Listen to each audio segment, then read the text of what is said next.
तो काशी में एक बहुत बड़े विद्वान थे और वे अपनी विद्वत्ता का एक एक क्रम करते थे। क्या? दूसरे विद्वानों को जाकर के हराना और उनसे विजय पत्र लिखवाना, सामने वाले को शास्त्रार्थ में हरा देना और उससे एक पत्र लिखवाना कि मैंने इन व्यक्ति से अपनी हार स्वीकार की है और ये जीत गए हैं, मैं हार गया हूं, आइंदा ये कभी भी मेरे शहर में आएंगे, इनकी पूरी रहने खाने पीने सोने की सब सेवा मैं करूंगा और ये मेरे आचार्य हैं, मैं इनका शिष्य हूं। ऐसा करके पूरा पत्र लिखवा लेते थे और नीचे हस्ताक्षर। और जब कभी भी उस शहर में जाना होता था वो पत्र दिखाते उस व्यक्ति को, हाँ भाई सेवा करो हमारी। सब लोग इधर देखो, ध्यान से सुनो। एक बार वो काशी में बहुत बड़ी विद्वत गोष्ठी हुई, तो उस विद्वत समाज के सामने उन्होंने अपने अनेक विजय पत्र दिखाए और कहा कि मुझे भारत का सबसे बड़ा विद्वान घोषित कर दिया जाए क्योंकि मैंने इतने सारे विद्वानों को परास्त किया है। तब एक व्यक्ति खड़ा होकर के बोला, आपने माधव दास जी को हराया कि नहीं हराया? बोले ये कौन है? बोले वैसे तो ये उत्तर प्रदेश कन्नौज के निवासी हैं, पर कुछ वर्षों से जगन्नाथपुरी में महाप्रभु जगन्नाथ जी के पास रहते हैं। बहुत अच्छे विद्वान हैं। इन्हें अगर आप हरा दो और इनसे विजय पत्र यदि आप लिखवा लो तो हम आपको भारत का सबसे बड़ा विजेता विद्वान घोषित कर देंगे। ध्यान से सुनिएगा। लेकिन भक्त का बंधुओं एक स्वरूप होता है कि वो विवाद से बचेगा। अगर कहीं विवाद हो रहा है और ठाकुर जी का भक्त यदि वहां पहुंच जाए ना, तो वो तुरंत क्षमा मांग लेगा, तुरंत कान पकड़ लेगा, तुरंत हाथ जोड़ लेगा। उसकी गलती नहीं है तो भी उसको विवाद नहीं चाहिए, सब समाधान हो जाए, संवाद कर लो, विवाद मत करो। इन्होंने जैसे ही माधवदास का नाम सुना तो बोले ठीक है, मैं जाता हूं जगन्नाथपुरी और उसको हरा करके उससे विजय पत्र लिखवा के लाऊंगा, उसके बाद आप भारत का सबसे बड़ा विद्वान मुझे घोषित करेंगे? बोले हाँ बिल्कुल करेंगे। वो ब्राह्मण काशी से निकले। माधवदास जी तो बेचारे ठाकुर जगन्नाथ जी को पूर्ण समर्पित थे। विद्वान जगन्नाथपुरी पहुंचा और उसने जगन्नाथपुरी आकर के ढूंढा, कहां है माधवदास? लोगों ने बता दिया और ये माधवदास जी की कुटिया में पहुंचे और कुटिया के भीतर जाकर के माधवदास जी को बताया, मैं काशी से आया हूं, बहुत बड़ा विद्वान हूं, ये देखो मैंने इतने सारे लोगों को हराया है, मैंने सुना है तुम बहुत बड़े विद्वान हो, आओ शास्त्रार्थ करो मेरे साथ। माधवदास जी हाथ जोड़ के बोले, भगवान शास्त्रार्थ करके आप मुझे हराना चाहते हैं, स्वयं जीतना चाहते हैं? बोले हाँ। तो मैं अपनी हार पहले ही स्वीकार कर लेता हूं, आपके चरण पकड़ता हूं। आप जीते, मैं हारा, आपकी विजय हुई। सब लोग इधर देखो, यहां देखो।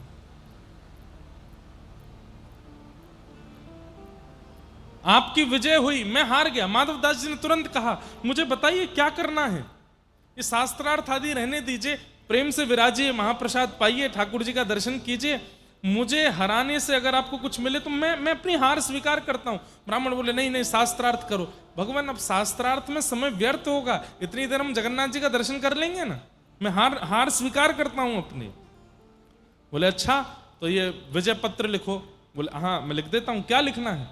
बोले तुम लिखो, ये अमुक नाम के ब्राह्मण काशी से आए थे, जगन्नाथपुरी में आकर के इन्होंने शास्त्रार्थ में मुझको हरा दिया है। और माधवदास जी लिख रहे हैं, आज के बाद ये जब भी जगन्नाथपुरी आएंगे, इनकी पूरी रहने खाने पीने की सेवा मैं करूंगा और ये मेरे आज से गुरु हैं, मैं इनका शिष्य हूं। काशी के समस्त विद्वानों से मेरी प्रार्थना है, कृपा करके इनको भारत का सबसे बड़ा विद्वान घोषित कर दिया जाए, माधवदास। माधवदास जी ने पूरा लिख दिया। लिख करके कहा, भगवान हो गया? हाँ दो। पढ़ के देखा, वाह बहुत बढ़िया, लाओ महाप्रसाद पवाओ। महाप्रसाद पवाया, जगन्नाथ जी का दर्शन कराया। माधवदास जी ने प्रणाम किया, भगवान बड़ी कृपा, आते रहिएगा आप। बोले जी। अब ये विद्वान काशी के लौट करके काशी गए, विद्वानों की सब गोष्ठी बुलाई, बड़े बड़े विद्वान बुलाए। बोले किसने कहा था मुझे कि माधव दास को जाके हराना है? एक ने कहा मैंने कहा था। बोले लो विजय पत्र, हरा दिया माधव दास को। सारे विद्वान खड़े हो गए, पत्र खोला और जैसे ही पत्र पढ़ा उसमें क्या लिखा था, ये अमुक नाम के ब्राह्मण जो काशी से जगन्नाथपुरी आए थे, मुझ माधव दास से शास्त्रार्थ में बुरी तरह हारे हैं। मेरे एक शब्द का भी उत्तर ये दे नहीं पाए हैं। इनकी अत्यंत बुरी पराजय हुई है। आज मैं माधव दास ये घोषित करता हूं कि आज के बाद ये मेरे शिष्य हैं, मैं इनका गुरु हूं और काशी के समस्त विद्वानों से प्रार्थना करता हूं इनको भारत का विद्वान घोषित मत करना। माधव दास। सब हंसने लगे। ब्राह्मण बोला नहीं नहीं नहीं नहीं, दिखाओ मुझे। खोल करके देखा तो वही लिखा था। ये कैसे हो सकता है? अरे भाई उन्होंने मेरे सामने लिखा था, स्वयं लिखा था, वो हारे थे मुझसे। बोले अब तुम बात मत बनाओ, स्पष्ट लिखा है, तुमने अपने हाथ से पत्र हमको दिया है, उसी में लिखा है कि तुम हारे हो। ये बोले नहीं नहीं नहीं, मैं दोबारा जाऊंगा, कुछ गड़बड़ है, कोई टोना टोटका हुआ है। पत्र की लेखनी बदल कैसे गई? किसने बदली?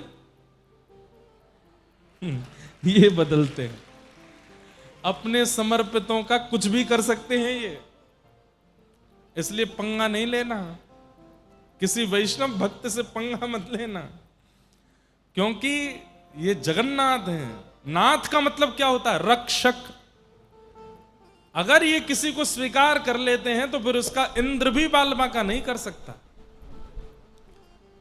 वो ब्राह्मण पहुंच गया दोबारा काशी से जगन्नाथपुरी। माधव दास जी महाप्रभु जी के दर्शन के लिए जा रहे थे। ब्राह्मण ने तुरंत मार्ग रोका। ए माधव दास, कौन सा टोना टोटका सीखा? अरे गुरुजी आप आए हैं, प्रणाम। ये नाटक मत करो मेरे सामने। ये पत्र उल्टा कैसे हो गया? माधवदास जी बोले मैंने तो आपके सामने लिखा, आपने बैठ करके लिखवाया, जो शब्द आपके थे मैंने वही लिखा। बोले पढ़ो। माधवदास जी ने जब पढ़ा तो माधवदास जी को भी हंसी आ गई। ये मैंने तो नहीं लिखा। बोले हस्ताक्षर तुम्हारे हैं? बोले हाँ हस्ताक्षर तो मेरे हैं। अरे मेरी बड़ी बदनामी हो गई काशी में। बोले अब क्या करें ये बताओ। काशी के कुछ विद्वान जगन्नाथपुरी आए हुए हैं। काशी के कुछ विद्वान जगन्नाथपुरी आए हुए हैं और वो यत्र तत्र घूम रहे हैं।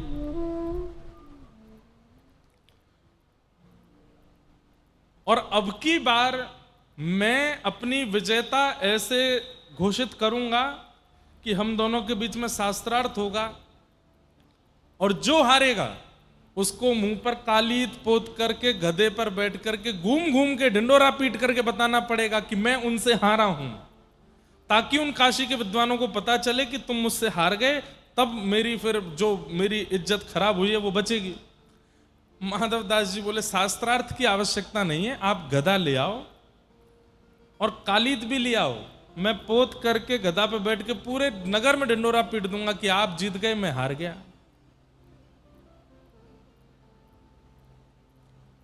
मेरा अभी दर्शन का समय हो रहा है, तो गधे और कालीत की व्यवस्था आप कर लीजिए। मैं दर्शन करके आता हूं, आप सिम्म द्वार पे मुझे मिल जाना, पूरे मुंह पे कालीत पोत के गधे पे बैठा देना, मैं घूम घूम के सबको बता दूंगा। तो काशी के ब्राह्मण बोले हाँ ये अच्छा है, तुम दर्शन करके आओ, मैं गधा लेके आता हूं।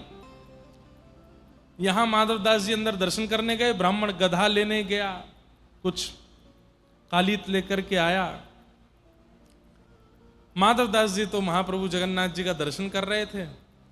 महाप्रभु जगन्नाथ जी ने ऐसा रूप धारण किया कि माधव दास जी तो वहीं खड़े रह गए, बाहर निकलना ही भूल गए। ठाकुर जी माधव दास का रूप धारण करके बाहर आ गए। महाप्रभु जगन्नाथ माधव दास जी के रूप में निकल करके सिम्म द्वार से बाहर आए तो वो सामने वो विद्वान खड़ा था। हाँ हाँ जैसी हमारी बात हुई थी, बैठ जाओ गधे पर। और वहां भीड़ भी इकट्ठी हो गई थी गधे को देख के, ये सब देख के। माधव दास जी बोले गधे पर तो बैठ जाएगा, लेकिन वो बैठेगा जो हारेगा, अब शास्त्रार्थ करो। तो तुम तो मना किए थे शास्त्रार्थ नहीं करना। बोले कि अब मूड बदल गया, अब शास्त्रार्थ करना है, बैठो। चौकी लगी दो। अब भगवान से कौन जीते शास्त्रार्थ में?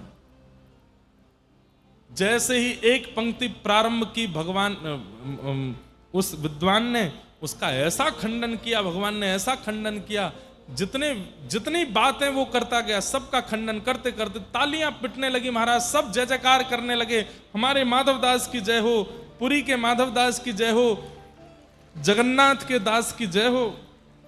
वो ब्राह्मण बेचारा अपनी नजर नीचे करके बैठा। ठाकुर जी बोले उठो। कालीत लेकर के उसके मुंह पे लगाई, माथे पे लगाई, नाक पे लगाई। बोले बैठो गधे पर। गधे पे बैठा के बोले अब जाओ पूरे नगर में घूम घूम करके बोलो माधवदास जीता मैं हारा। रोने लगा बेचारा वो विद्वान, माधवदास जीता मैं हारा, माधवदास जीता मैं हारा। सब हंसे उसको देख के। ठाकुर जी तो ये लीला करके वहां से अंतर्ध्यान हो गए।